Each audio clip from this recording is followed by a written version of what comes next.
Today we're going to be looking at filling in some of our Rangoli art that we've been talking about. Real Rangoli is ephemeral art. It's temporary and disappears over time either due to the wind or the rain or what have you. We're going to make ours a little more permanent so that people can enjoy it longer. You're going to need your patterns that you drew out from last time. And you're going to need your glue with the brush inside, our prepared salt, colored salt that we made the other day in class, and a tiny little spoon. When you're going through and doing this, you want to be very careful that when you're painting on the glue, you're going just to the line. If you go beyond the lines, then it's going to stick any place you put that glue. You're going to very carefully spread it around. Now, of course, you can't take too much time spreading. If you have a big area, you might want to work in small sections because the glue will dry fairly quickly because we're not putting it on really thick. We're just brushing it on so that it's a little damp and sticky on here. Okay. And then you're going to pick the color that you're using. And I use a tiny spoon because I don't want to waste a lot. Some of it's going to fall off, but we prefer not to waste it. I'm going to very carefully and gently kind of move my spoon around to help spread it just on the areas I want it. And I can use the back of the spoon to make it move a little bit. You'll notice when I do that, some of it pops off up here.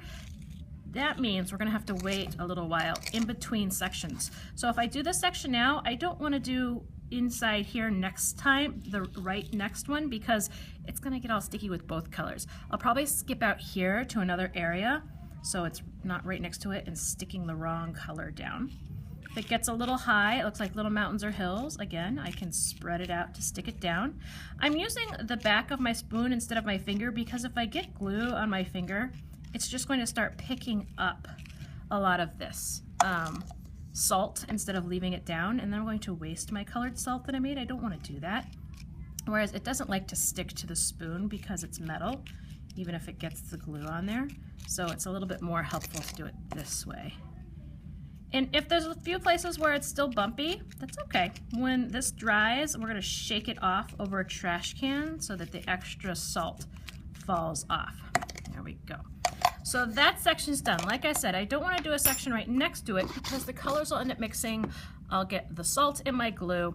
So if, say, I wanna work on this petal out here, outside the gap, I might use my finger to brush some of that salt back over, out of the way. Okay, make sure my fingers aren't gonna get dirty. And then I can come over here and carefully paint in this section with my glue.